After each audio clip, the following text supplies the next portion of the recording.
Well, good afternoon and welcome to another King's Chambers Cost Seminar. Joining me today, Kevin Latham, and what we're going to talk about really are a number of issues in relation to clinical negligence costs. We decided that there were 4 points that might be of particular interest to people at this stage. Fixed costs in clinical negligence claims, ADR and mediation, particularly as there's a new consultation out from the Civil Procedure Rules Committee, hourly rates, and the ongoing questions about deductions from damages, particularly in relation to success fees, ATE and shortfalls. Many of you will have watched this sort of seminar before. There are slides. We're not going to show them to you today, but they will be sent out by email after the event. And the way that we're going to deal with it is really as a set of talking heads, going through those subjects. I'll lead on a couple of them, Kevin will lead on a couple of them, and we'll back matters back and forth as we go through. You do also, of course, have, lurking at the bottom of your own screens, the chat and the Q&A facilities. We do, of course, welcome questions as we go along, not least because it makes things a little more rocky for us as we have to pick up your points and deal with them, and that adds to the interest of this event. But of course, just put them through as and when they occur to you, and we'll sweep them up in as best we can in a convenient moment. And before you know it, a whole hour of your day will have gone. So let's start with the issue of fixed costs in clinical negligence claims. And this may perhaps be particularly apposite because recently the minutes of the Civil Procedure Rules Committee for the 1st of March meeting have been published. And there on the face of the record is the fact that as item 2, the draft rules and the new pre-action protocol to deal with low-value clin neg cases are meant to be drafted in the next few months so that they're ready for inclusion in the summer update to the Civil Procedure Rules, and with an implementation date of October 2024. Now, obviously, there are no draft rules as yet. I would also point out that it's an election year, and so a lot can happen between now and October. But let's assume that the rules are going to come forward and that they're going to be largely, as have been prefigured in the documentation that's already been published on the topic. And in respect of that documentation, the phrase that goes through my mind is war and peace, because there are endless consultation papers, position papers, submissions. If you want to go round the houses, plenty of articles and commentary on this. But it's worth perhaps drilling down to where we are now. And the latest iteration of what we can expect to be in the new rules is contained in the government response dated the 23rd of September 2023, when in effect they cut through the noise and say, well, this is what we're going to do. It's also right to say that that wasn't quite the last word, because in the aftermath of that response, they decided they didn't really have enough views on how disbursement should be dealt with. So there was a supplementary consultation on disbursements. That closed on the 22nd of December 2023. And as of today's date, the government website simply says that the responses to that consultation are being analysed. So far, so good then. We seem well on our way to having something coming out in the summer. But I think it's worth stepping back and asking why this is happening at all. If you go to the detail of the documents leading up to this point, you'll see that there's some quite interesting figures. One of the points that the government is very keen to push is that the annual bill for clinical negligence cases is now topping 650 million quid. I think that is in respect of both claimant and defendant costs. But drilling down a little further, the point that they're making is that on the latest figures, claimant costs for sub-£25,000 clinical negligence cases are now averaging £23,200 per case. So against that backdrop, what is nakedly the position and the guiding force behind these new rules, as they will be, is to strip out a layer of cost in relation to clinical negligence claims. The way that is to be dealt with, according to what we know to date, is that you're going to have a new protocol, the pre-action protocol for the resolution of low-value clinical disputes. This is meant to capture cases in that bracket of £1,500 to £25,000. And the notion is that you will have fixed costs applied to cases which settle within this process. In addition, of course, we already have a precursor to fixed costs in clinical negligence cases, because some cases on the intermediate track are going to be caught by this, including those where there are very speedy admissions. For this tranche of low-value case, however, what the protocol contemplates, and confusingly it uses the terminology of tracking, which one would normally associate with cases once they've been issued, is a sort of dual process of very simple cases which go to something called the light track, other cases, presumably the bulk of them, going to the standard track, and then disclosure of a claimant's evidence with the letter of claim, a response from the defendants, then what's called a stock take, where people look to see what the differences are, whether in fact there's room for a settlement, and if there's no settlement, then it goes to a form of ADR called neutral non-binding evaluation. And this is no more nor less than a third-party lawyer getting the papers and offering an opinion or a view as to where the case is going to go on liability, what the level of damages are, and the parties then either deciding to take that on board and settle, or not, as the case may be, in terms of where the case then goes thereafter. In terms of where the money is in this, however, what the new procedure contemplates is that if you're on the standard track and you settle the case, for all cases, for all steps, up to and including the stock take, the cost will be fixed at £5,750 plus 30% of the damages. If you go beyond the stock take stage, then completion of the protocol will add another £1,250. And if you're acting for a protected party or child, then a bolt-on to the fixed cost of £1,800 will be permissible. And then in terms of where we are on disbursements, it's perhaps not necessary to wait for the government's response, because they've already pretty well flagged up what they're going to do anyway. And the reality of the matter is that they're going to shut out the recovery of counsel's fees. If counsel is instructed, then that will fall within any fixed costs which are paid. ATE insurance will be allowed. It's hard to see how it could work any other way without going back to the LASPO Act. Expert evidence fees, again, will be allowed, but there will be no further bolt-ons for disbursements, because this element of £1,800 will cover anything which relates to children and protected parties. And because, of course, this is all at the pre-issue stage, court fees aren't going to be engaged unless, of course, you need to bring matters before the court for an approval hearing. So this is what's coming down the track. This is a time frame of October 2024. What do you think, Kevin, in terms of this and all of it?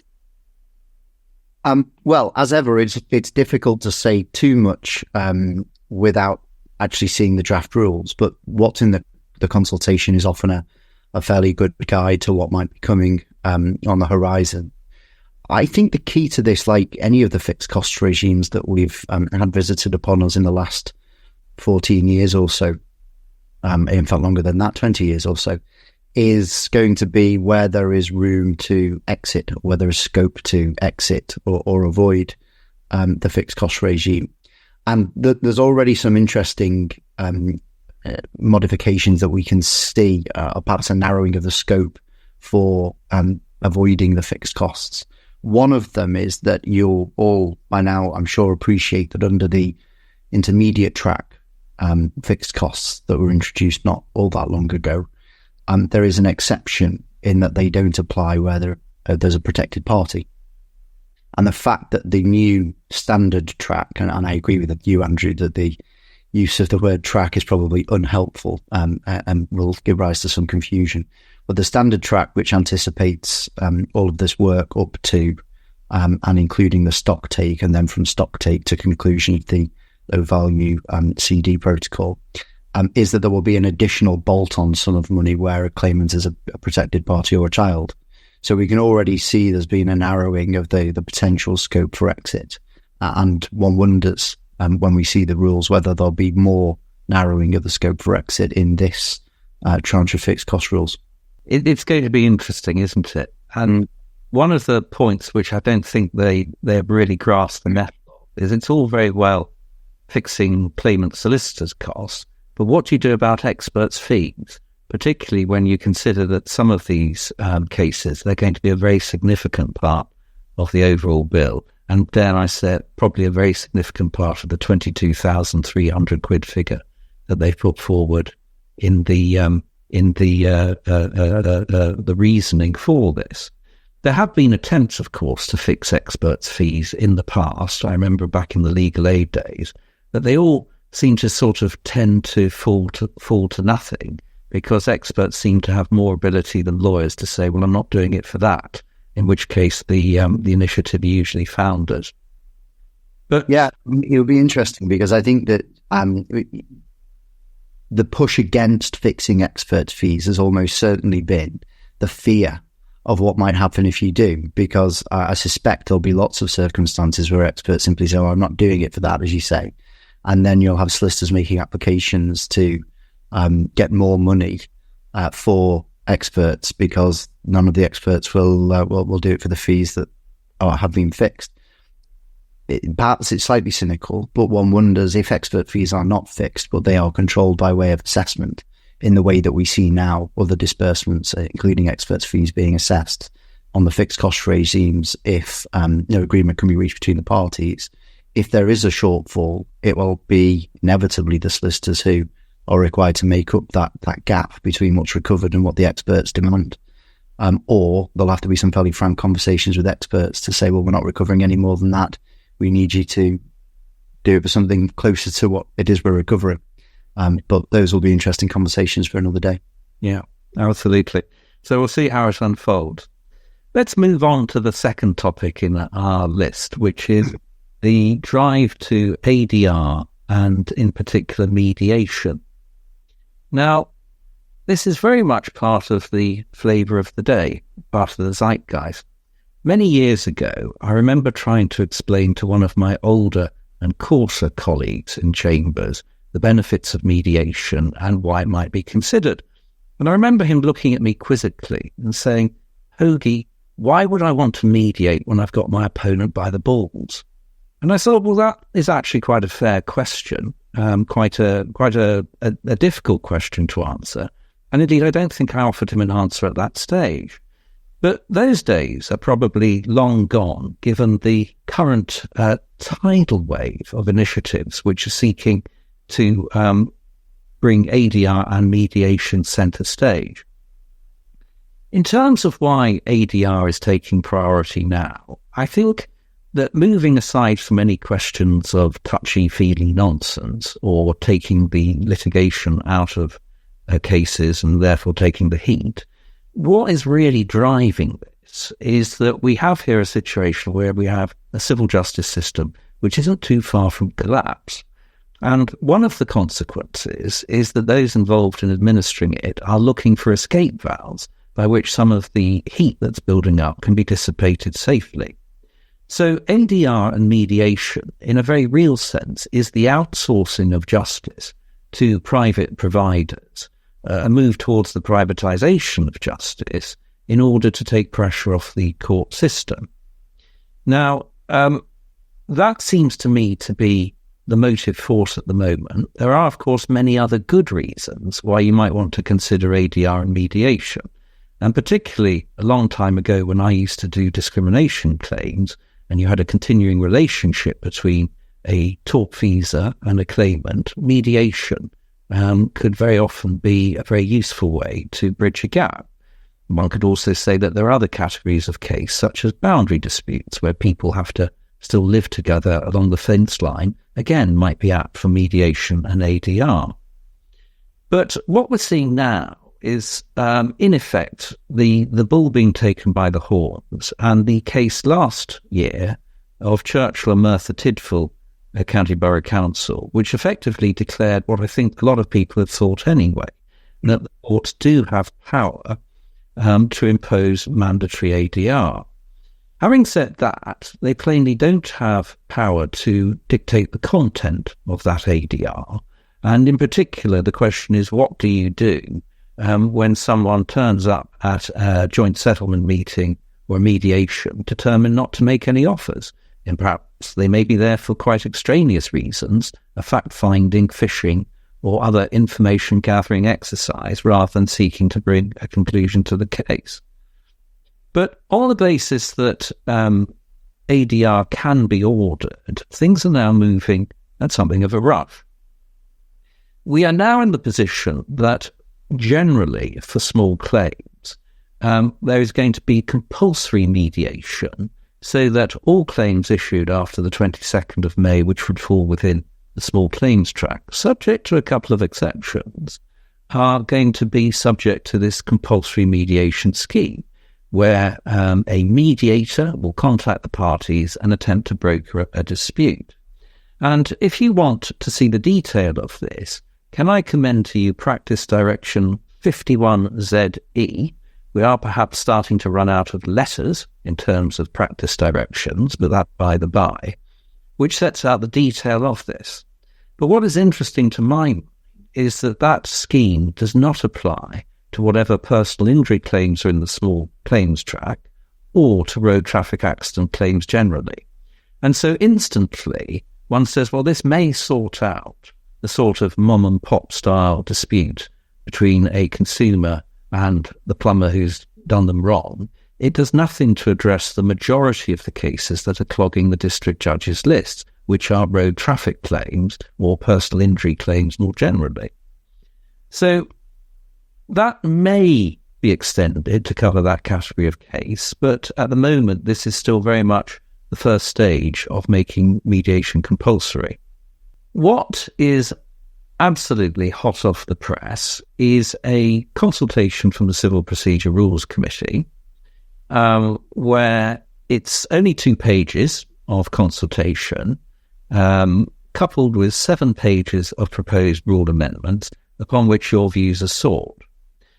What it proposes to do is to reformulate the overriding objective to promote ADR expressly in it, to go to the court's duty to manage cases in Part 3 and to put that on the agenda that they should be ordering ADR, to put expressly in the list of case management orders that they can order ADR, and where directions are given, high on the list of the directions will be an order directing ADR. And then in Part 44, the bit which particularly caught my eye, that you should be able to take into account a party's failure to comply with an order for ADR, or where they've unreasonably failed to participate in someone's invitation to ADR. So this is picking up on all those cases like Halsey and PGF2 and so on, where cost sanctions have been floated. And of course, there's been a string of first instance decisions in recent years where cost sanctions have been applied, where people have failed to take up offers to mediate and have failed to engage in that process without a proper explanation. Now, I do believe, Kevin, we've had our first question, and the question is asking whether UK law expressly encourages settlements and provides for settlement conferences with the judge in clinical negligence, and also are there additional awards if someone refuses to settle? Well, I think the answer is partly yes, because we now have a situation where in the summer, I suspect these amendments will be taken up. And I think also we're in a position whereby these proposals will start to have teeth. But we don't have mediation with judges we have, I suppose, the option of mediation with retired judges or early neutral evaluation. But it will be interesting to see in years to come whether that is still the case. Certainly, I remember years ago that the employment judges did get involved in employment tribunals in bringing together settlement conferences for certain categories of case, typically discrimination, in order to see if they could broker settlements. But I suppose, Kevin, what do you think about the sort of current direction of travel? Clearly, there is a push towards ensuring that parties take mediation seriously in a way that perhaps Halsey tried to achieve but didn't quite have sufficient teeth. There really weren't adequate consequences for parties refusing, and it was very rare to see parties actually comply with the directions in Halsey. That if you propose mediation and your opponent says no, the opponent should write a witness statement not to be referred to until the conclusion of the case, explaining the reasons why they didn't engage in mediation. I think I've probably seen 2 of those statements made contemporaneously since Halsey was handed down. I think Churchill is a move in a direction of certainly there being more teeth to the court's powers. But ultimately, the problem is the one that you identify, which is that you can now force people to attend a mediation. But by its nature, what goes on at a mediation is without prejudice. It has to be, otherwise mediation falls apart. And so it doesn't address the problem, which will inevitably follow of people attending the mediation, but not then really taking any active part in it. There's a brilliant line in a judgment that's referred to in Churchill. I forget now the exact phrase, but it's something to the effect of that old hallowed phrase that you can take lead a horse to water, but you can't make it drink. Or this is more akin to making the horse so knackered from running it around the stable yard until it's desperate for water that you then take it for a drink. And I think what Churchill pushes us towards, and the consultation and the mandatory mediation in small claims track cases of some sort, pushes the parties to a point where if they're going to have to spend the money to go through these processes, then they might want the drink at the end of it and have the settlement that puts the litigation to bed. So it's an interesting change in direction, I suppose, like what I said about fixed costs, and without being too non-committal, the proof of the pudding will be in the eating. Well, we'll have to see. I mean, what about mediation of the costs or other ADR? Do you think that might grow as a result of this? Yeah, I think it inevitably will. I confessed when I did the mediation training to be a mediator some time ago, I was very sceptical as to how useful it might be. But actually, in all the mediations I've done since, only a handful have not settled. The vast majority have. I think only 3 or 4 that I've done haven't settled. So there's been a far higher rate of success than I might have anticipated going into those.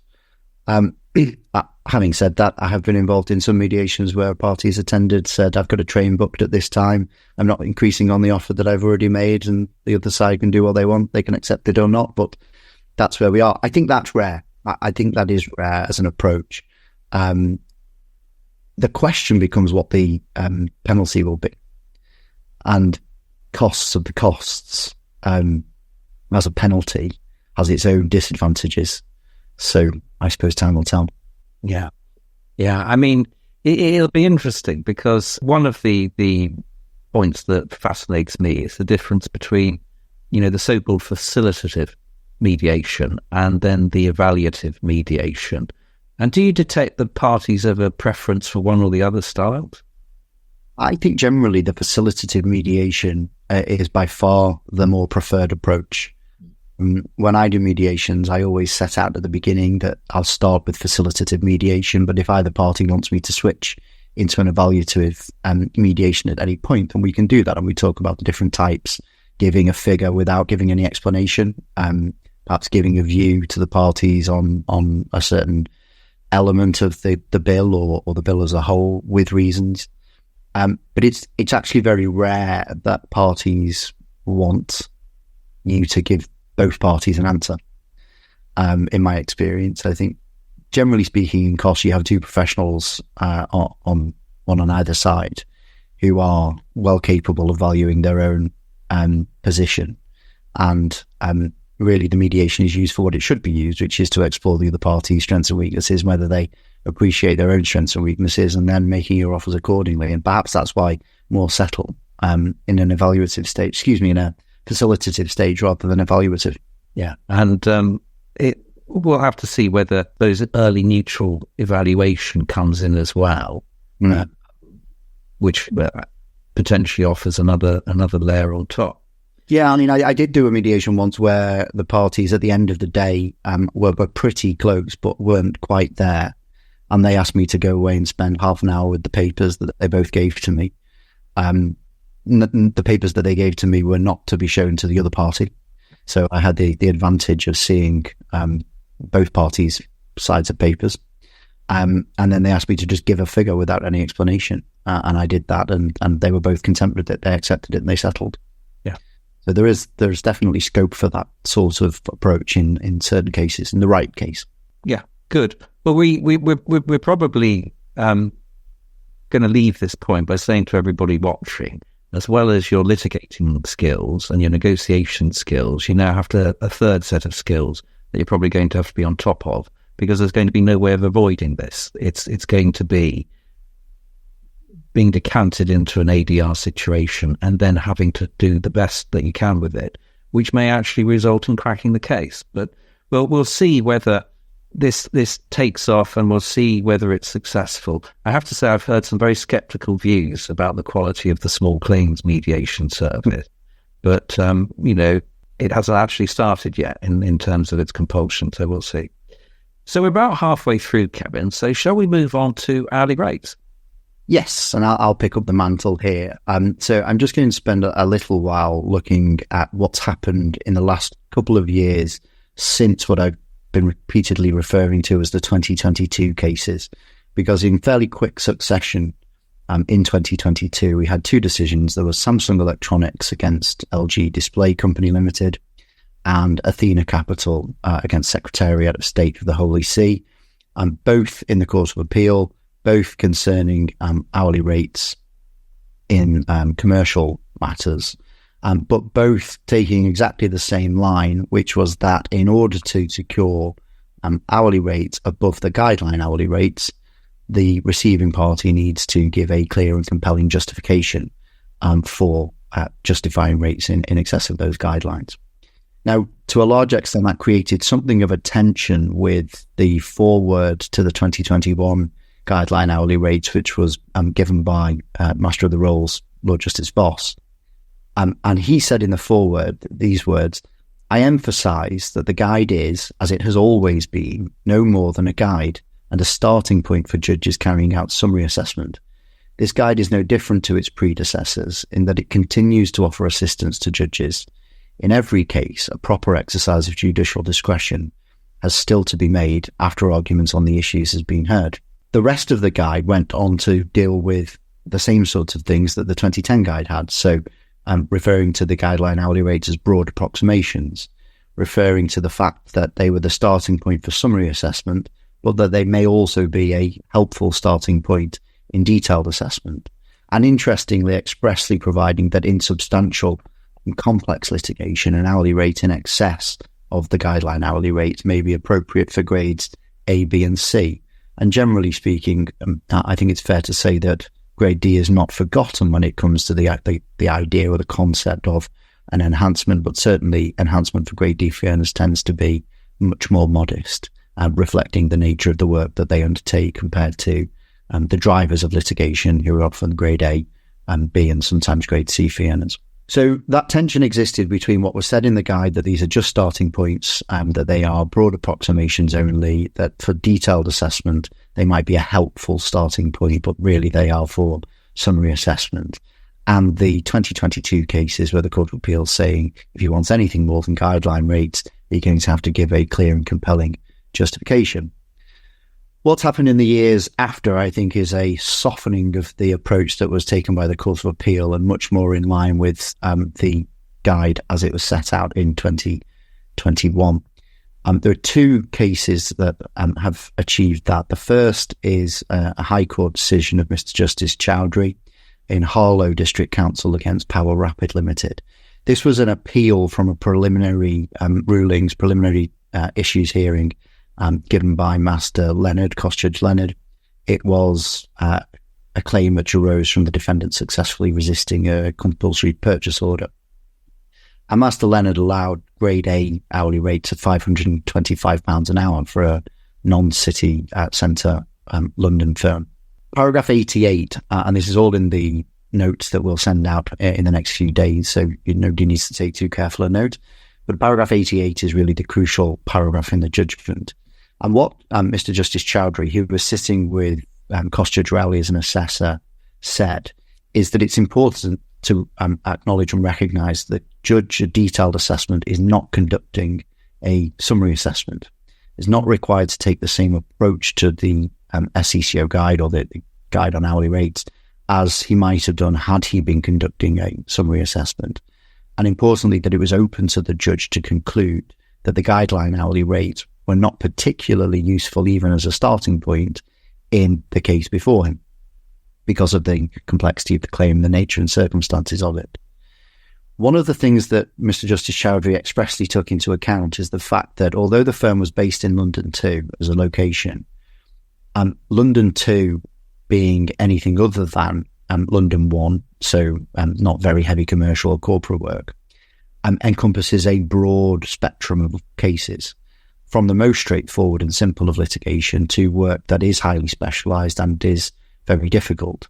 And he concluded that some of the highly specialised and difficult work might well be considered by a cost judge to warrant a considerable uplift from the London 2 starting point, if that is a helpful starting point, notwithstanding the fact that it doesn't amount either in terms of volume or value to very heavy commercial or corporate work.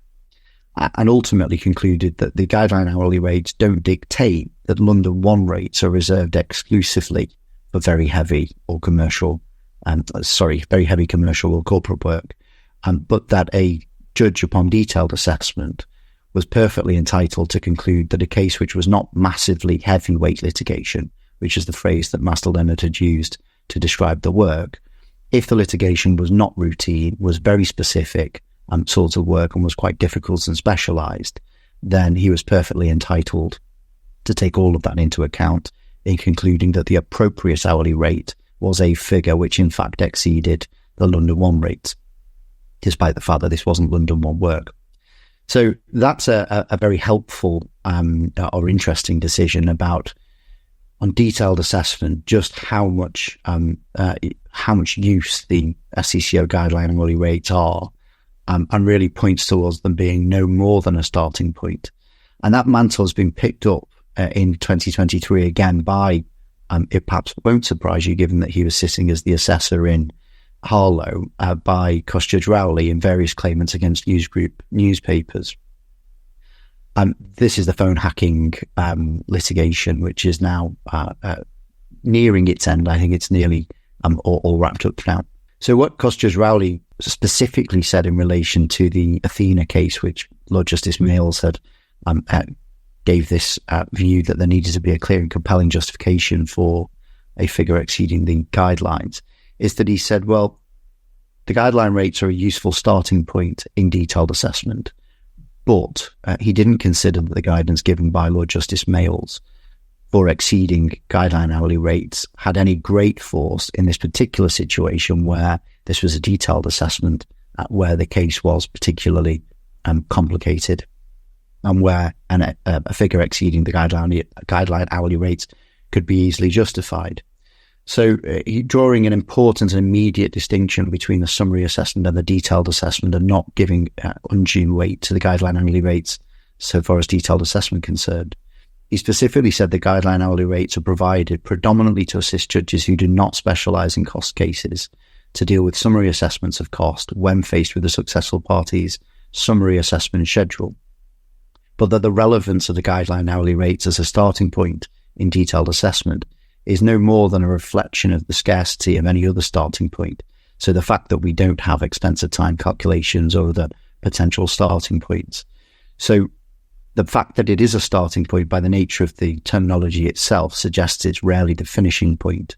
And that's particularly the case where the court has the opportunity on detailed assessment, unlike in summary assessment, to go through in detail the various factors in Rule 44.4 by which the costs claimed can be assessed. And 44.4 are the 7 or 8 pillars of wisdom, so conduct, value, importance, complexity, and so on and so forth. What's the take home from all of this? Well, the positive for claimants and perhaps negative for defendants is that there seems to be a push towards it being easier to move away from the guideline hourly rates in detailed assessment than the 2022 Court of Appeal cases might have initially suggested. How do you justify hourly rates there? Well, you'd be foolhardy to just think, there's no difficulty here in me justifying hourly rates because of what was said in the 2023 cases, so I can just claim what I like. It would be sensible, it seems to me, to think about the hourly rates if you're a firm that's likely to recover them, a claimant firm, clinical negligence, more often than not, to think about those hourly rates at the outset, to have attendance notes which give thought to the hourly rates which are going to be charged rather than just setting the hourly rates at the rates that have always been set by the firm, come what may.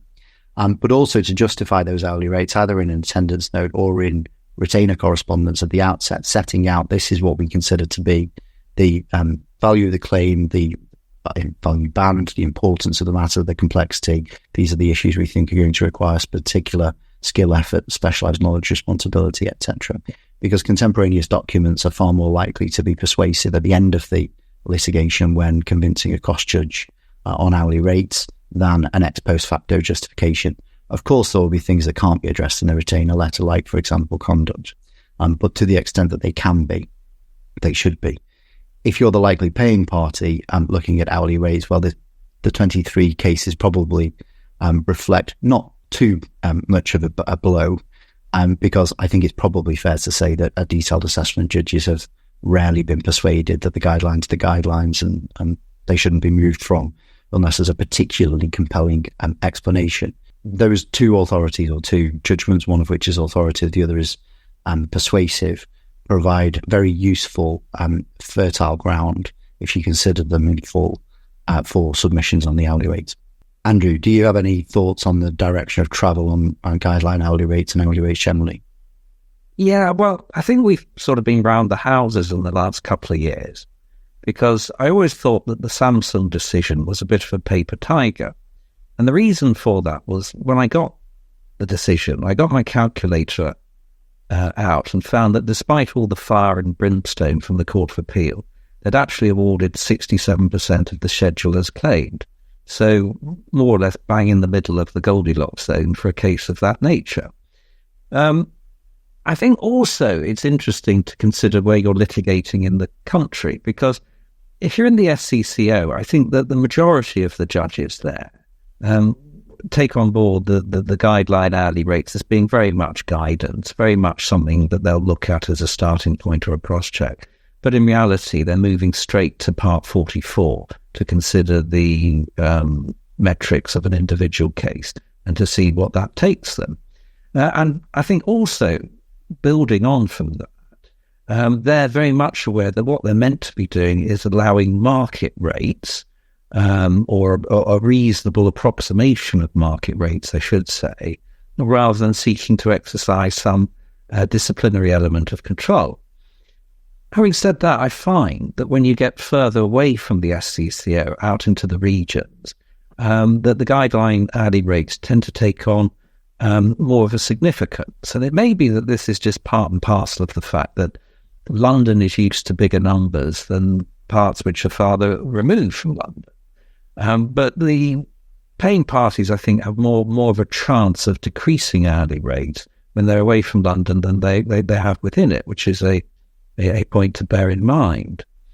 In terms of where it's going overall, I think what has to be borne in mind is that on the one hand, we've lived in an inflationary era, and it's not so long ago, I think a year, that we had inflation running at 10%, which led to some big jumps in hourly rates in the bills that I've seen. But of course, what the court have done when setting the new guideline hourly rates from January was move away from RPI or CPI or whatever and go for the services index, which produces a much lower overall figure. So the scope to argue for an inflationary increase, I think, has fallen accordingly to anyone who ports across to that. Moving forward, historically, there have always been two reasons why you might try and ground an enhancement. One is really to say that you've got overheads which are particularly large in the context of a particular case, but one very rarely sees that sort of expense of time calculation. Indeed, I'm not even sure that the expense of time is still a current Law Society publication. I have a copy. I keep it locked in a data vault in Switzerland in case I ever need to refer to it. And it's a precious thing to me, but I don't think it has much traction. And so what you're really coming down to is to say that this is a particularly important case, a particularly complex case. We should have an enhancement for the skill, care and responsibility that we've taken throughout it. And I think there's still plenty of scope in clinical negligence cases to do so. Indeed, I often find that one of the points made in detailed assessment hearings is a judge saying, well, look, this isn't a road traffic case or something like this. This is complicated clinical negligence matters with, 3 or 4 experts on liability aside and, 3 or 4 or more on quantum as well. So it involves that higher level of skill. And I think also because there's more to be done in terms of liaison with the experts, I certainly tend to find that the percentage recovery on the bill is greater than it would be in other types or subcategories of what is a broad basket of personal injury litigation. Now, I've seen, Kevin, that the questions have exploded into life now we're talking about hourly rates. There's I'll just run through them with my take, and then perhaps you might pick up the baton. Yeah, sure. Karen has raised the point as to whether there might be an ACAS-like body for low-value clinical negligence matters.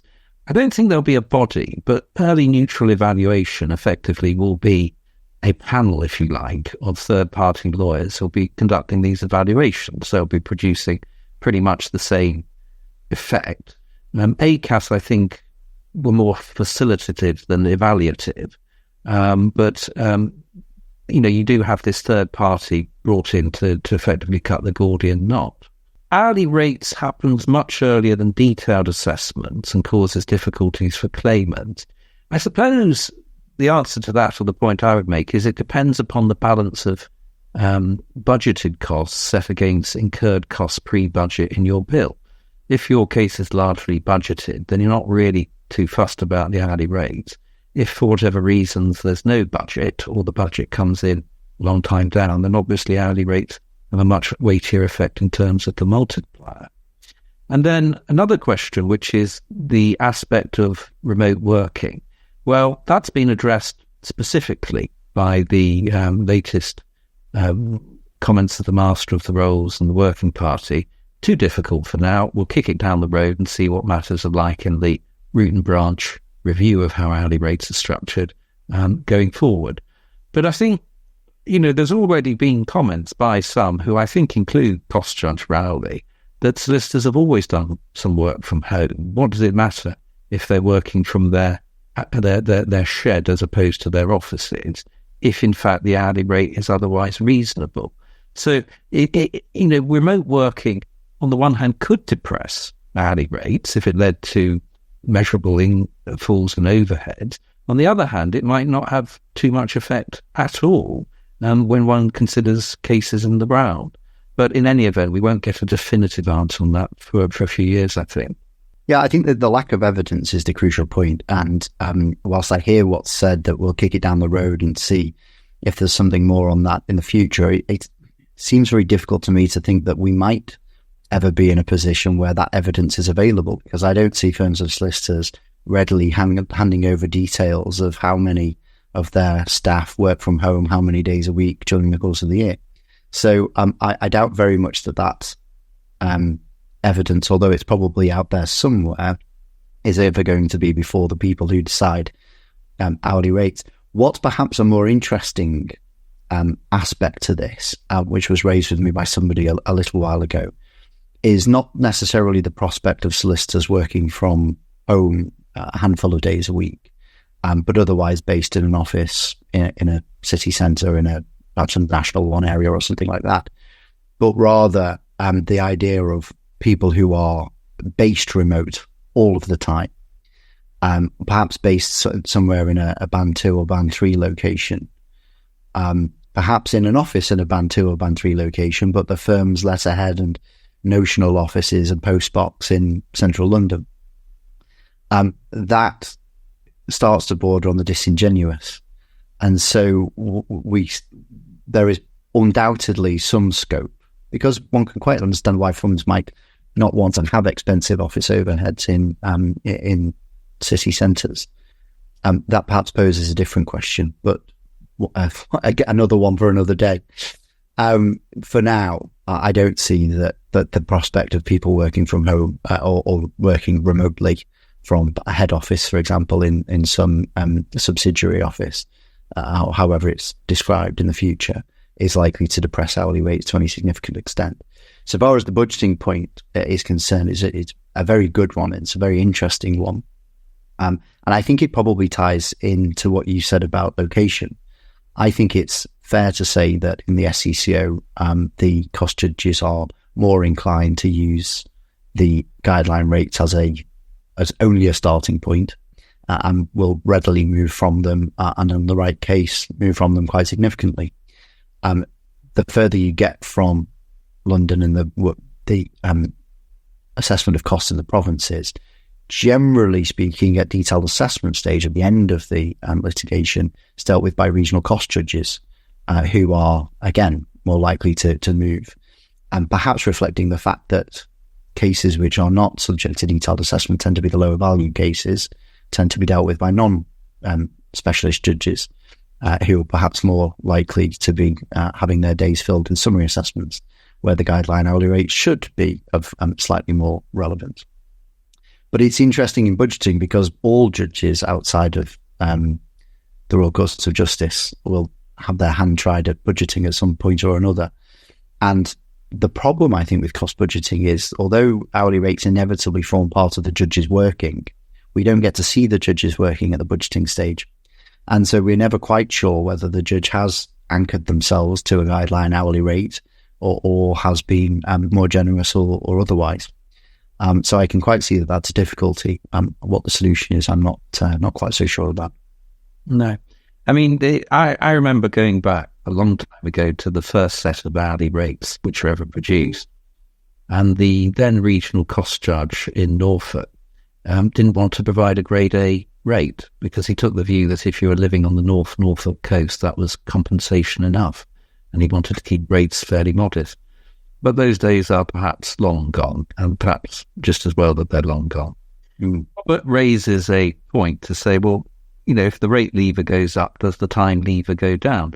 And I think that's, again, a fair point. If you're claiming a very high hourly rate, you'll be expected to do things more crisply and efficiently than if you've got someone with lesser experience and who's going to take things more slowly. And I think that would apply to all cases, not just in there. Okay, we may have sucked the lemon dry on hourly rates. Is it time to strap on our tin hats and plastic pants and talk about deduction?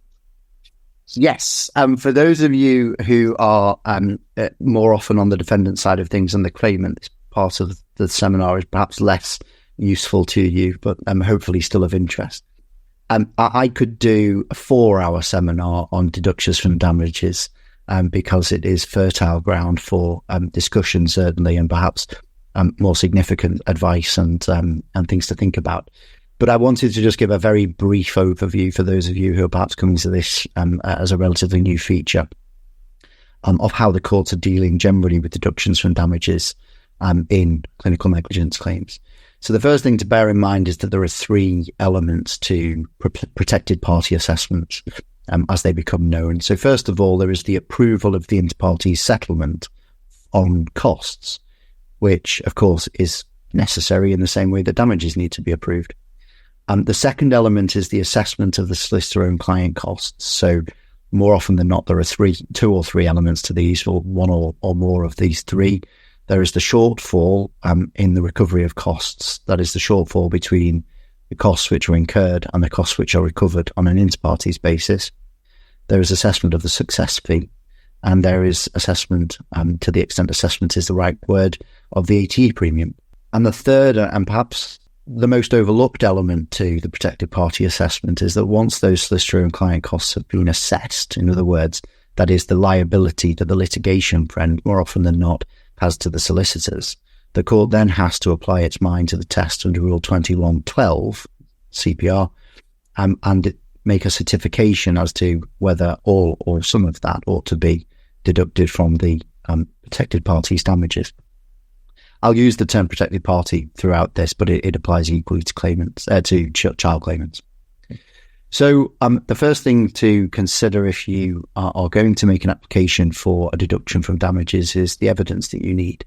And that's actually the more straightforward element to this, because the evidence is usually in the form of a witness statement from the solicitor or the cost lawyer who is dealing with or has dealt with the cost proceedings, along with a supporting exhibits bundle, which contains all of the documents that you need to justify the costs that you're seeking to deduct from the protected party's damages. So moving on to stage one of the protected party assessment, which is the approval of the inter-party settlement.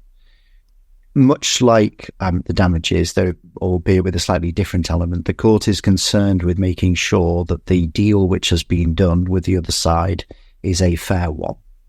And that is particularly important in costs where the solicitor is seeking to recover a shortfall from damages, because there might be a temptation, or I'm sure not a conscious one, but one might be unconsciously aware that whatever you don't recover from the paying party, the other side of the litigation, you're still going to recover from the client, which might reduce the enthusiasm for maximising recovery from the paying party, the other side.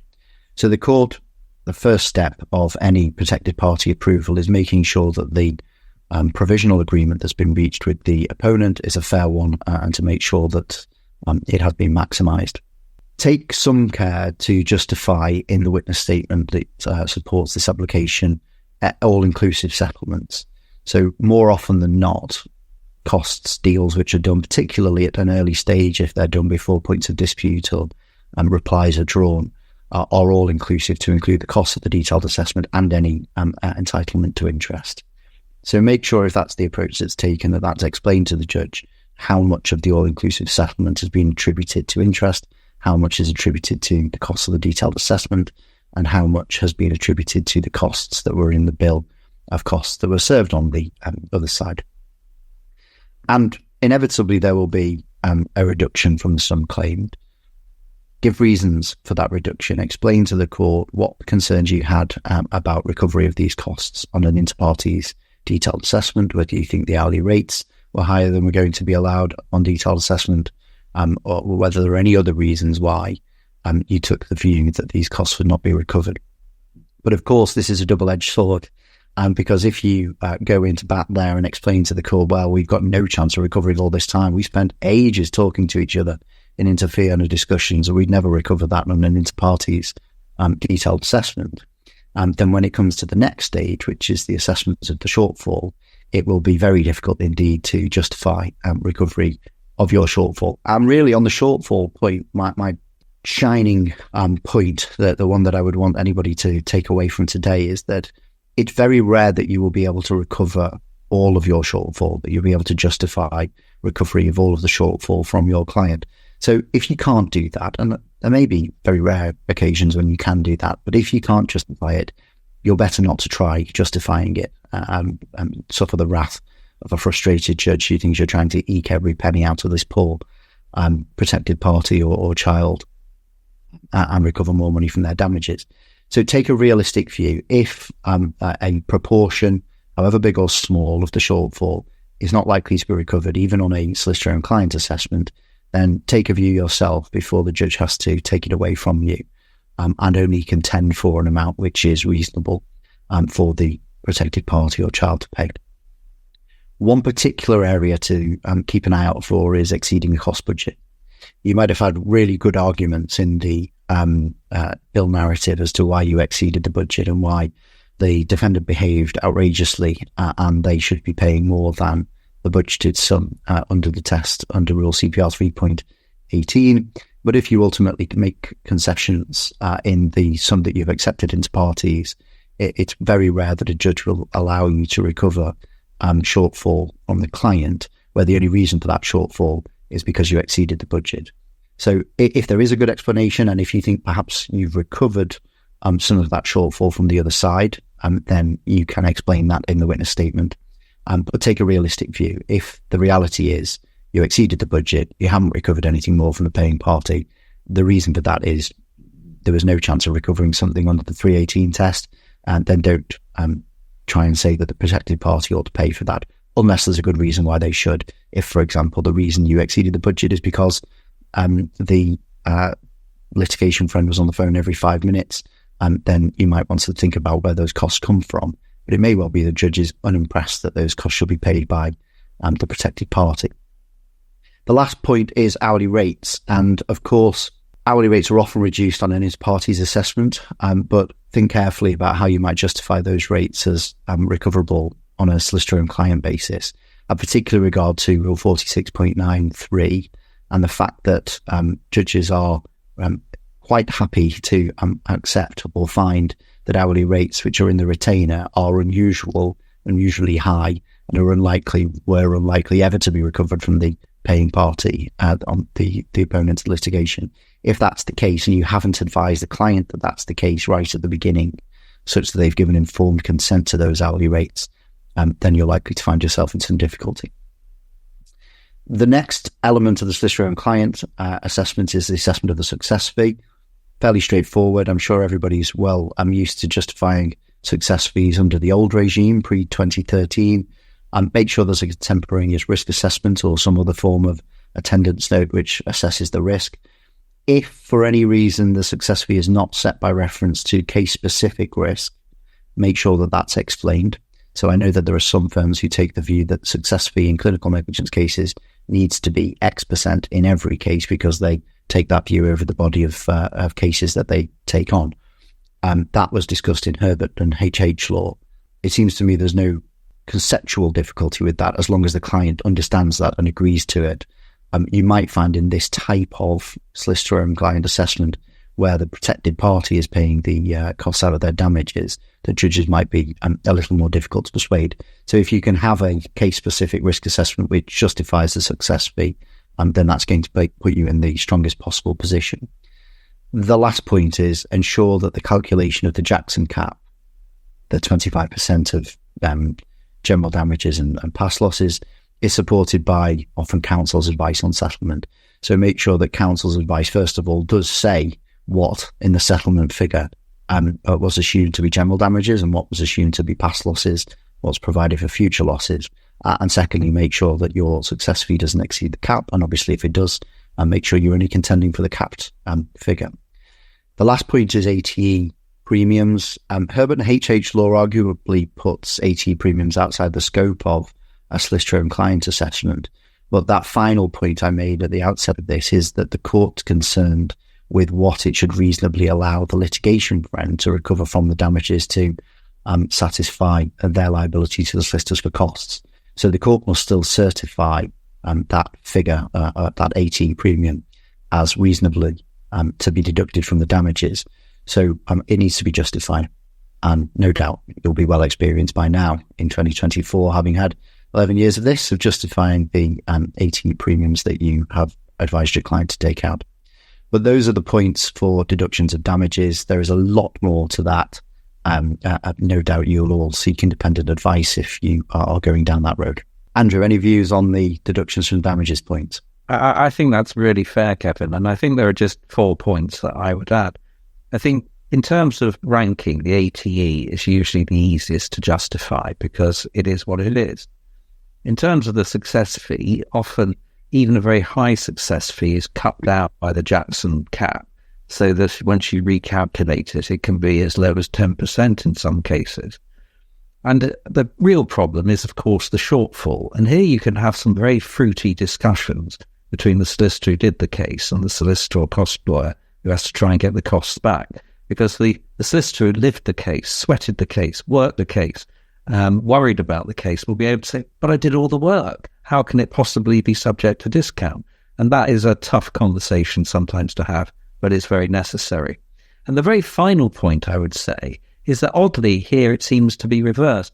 Busy district judges in district registries seem more readily able to accept and approve really quite high figures than perhaps judges in London, who perhaps have the time to take a more forensic approach to such matters as shortfall, and indeed have somewhat sharper nails to hammer into bills that they don't like. But that brings us up to 1 minute past 5, more or less bang on the nail. Any further points, Kevin, before we say goodbye? There are a couple of questions just filtered in at the end there, which I'll just quickly tick over. Shilpa entirely fairly identifies, I think, in relation to the deductions from damages points, that there's a huge risk of conflict of interest at this stage. This is the point at which your former client becomes your potential opponent because you're seeking to make deductions from their damages. Again, I think I'd probably spend an hour talking about the possibility of obtaining statements from a litigation friend explaining their understanding and the potential for conflict even in taking that statement. But often the key is to have contemporaneous documents on the file right at the beginning, explaining all of these matters to the claimant and recording their understanding, perhaps beyond just a signature on the CFA, but in an attendance note where you've been through all these matters in some detail.